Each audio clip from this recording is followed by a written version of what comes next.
दंगाइयों में अब अखिलेश यादव भी शामिल। योगी के तगड़े एक्शन से मचा हड़कंप। अखिलेश के खिलाफ योगी ने अब तक का सबसे तगड़ा एक्शन लिया है।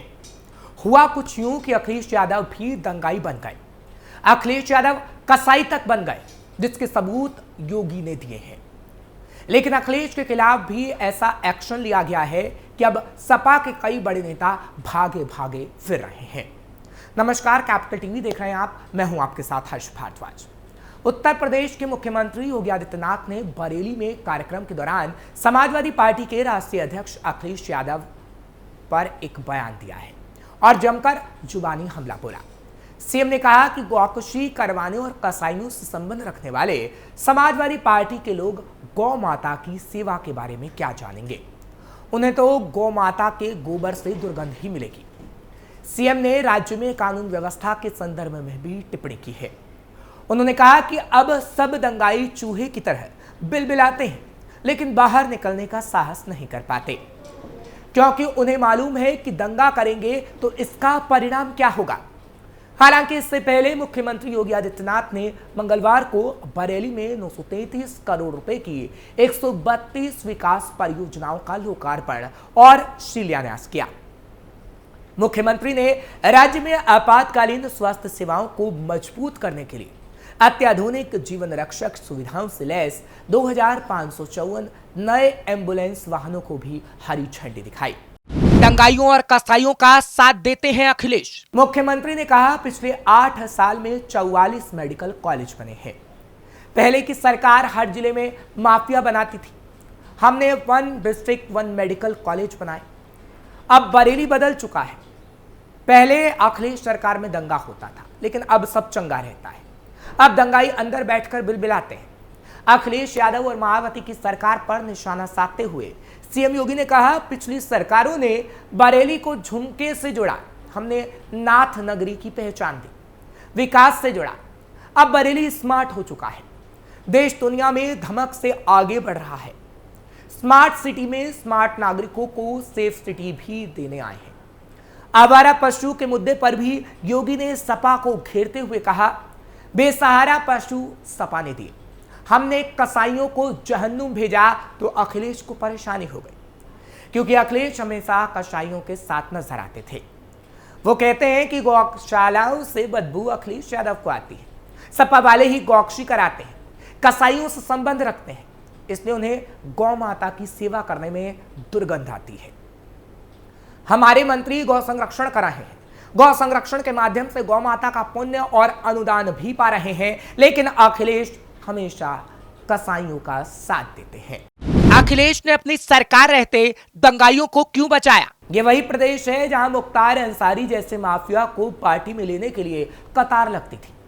आज उस मुख्तार अंसारी की जुर्म, जमीन और सियासत की सल्तनत मिट्टी में मिल चुकी है।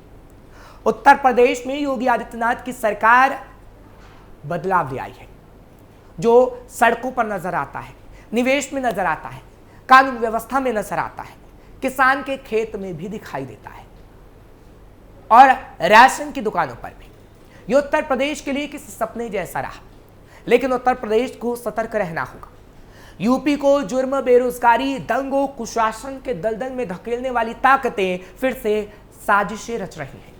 कभी मंदिरों में मत्था टेक कर, कभी ब्राह्मणों को भड़काकर, कभी मुसलमानों को योगी का डर दिखाकर ये अपना दानवी चेहरा छिपाना चाहते हैं। और यही बात योगी भी बता रहे हैं कि कैसे अखिलेश दंगाइयों का साथ देकर ये सब करने की कोशिश कर रहे हैं। लोगों की उम्मीदों पर खरे उतरे योगी। 2017 में जब 300 सीटों के साथ राज्य में भारतीय जनता पार्टी की सरकार आई, तो उस जनादेश में बहुत अपेक्षाएं थी। अखिलेश सरकार में कुशासन था और टूटा बिखरा प्रदेश जो योगी को मिला था,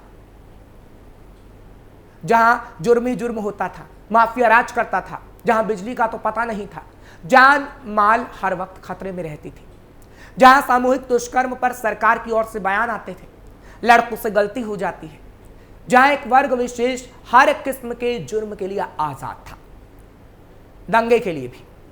ऐसी ही सरकारी विषय में मुजफ्फरनगर का कुख्यात हिंदू विरोधी दंगा हुआ, यानी सरकार की श्रेय में, जो सरकार द्वारा प्रायोजित और संरक्षित था। कारोबार ठप पड़ चुके थे, निवेशक और उद्योगपति उत्तर प्रदेश के नाम से कांप उठते थे। तब प्रधानमंत्री नरेंद्र मोदी और तत्कालीन बीजेपी अध्यक्ष अमित शाह ने इन चुनौतियों से निपटने और प्रदेश को नई राह पर ले जाने के लिए प्रदेश की कमान योगी आदित्यनाथ को सौंप डाली, जो जनता की उम्मीदों पर खरा उतरे। बदमाशों को सताता है योगी का डर। 19 मार्च 2017 को योगी ने उत्तर प्रदेश की कमान संभाली। उनकी पहली और सबसे पहली प्राथमिकता थी कानून व्यवस्था। इस मामले में पूर्ववर्ती अखिलेश यादव सरकार ने मानो बदमाशों और माफिया को खुली छूट दे रखी थी। उन्हें विरासत में जो उत्तर प्रदेश मिला था वो अराजक था। खैर, मार्च 2017 से लेकर मार्च 2021 तक उत्तर प्रदेश में लगभग 3000 एनकाउंटर हुए, जो 2025 में भी जारी हुए। इनमें से 137 एनकाउंटर बदमाशों का काल साबित हुए। पुलिस मुठभेड़ में मारे जाने वाले अधिकतर अपराधी इनामी थे और इनके गैंग उत्तर प्रदेश के कोने कोने में कोहराम मचाए हुए थे। सड़कों पर गुंडाराज देखने वाली उत्तर प्रदेश की जनता ने वो नजारा भी देखा कि बदमाश एनकाउंटर के डर से खुद ही थाने पहुंचकर गिरफ्तारी देने लगे थे। ये इतना आसान नहीं था। 8 साल में बदमाशों से जूझते हुए कई पुलिसकर्मियों ने अपना सर्वोच्च बलिदान दिया है और योगी ने काबिले तारीफ काम किया है। महिलाओं के खिलाफ होने वाले अपराध हुए कम। उत्तर प्रदेश में कभी माफिया की हुकूमत हुआ करती थी। आज योगी राज में प्रशासन का बुलडोजर अवैध कब्जों पर गरज रहा है। जुर्म से कमाई संपत्तियां जब्त हो रही हैं। एक दौर था जब उत्तर प्रदेश में महिलाओं को अकेले घर से निकलने से डर लगता था। इज्जत से लेकर गले में पहनने की चेन तक कुछ भी सुरक्षित नहीं था। प्रदेश का विपक्ष जो कभी सत्ता में था, आज भी उसी मानसिकता को लेकर जी रहा है। तभी तो कभी हाथरस तो कभी कहीं किसी घटना को लेकर हो हल्ला करता रहता है। लेकिन सच ये है कि देश के 21 बड़े राज्यों में सबसे कम महिला अपराध उत्तर प्रदेश में हुए हैं। ऐसा नेशनल क्राइम रिकॉर्ड ब्यूरो की रिपोर्ट भी कह रही है। राष्ट्रीय औसत के मुकाबले भी उत्तर प्रदेश में महिलाओं के खिलाफ होने वाले अपराध कम हुए हैं।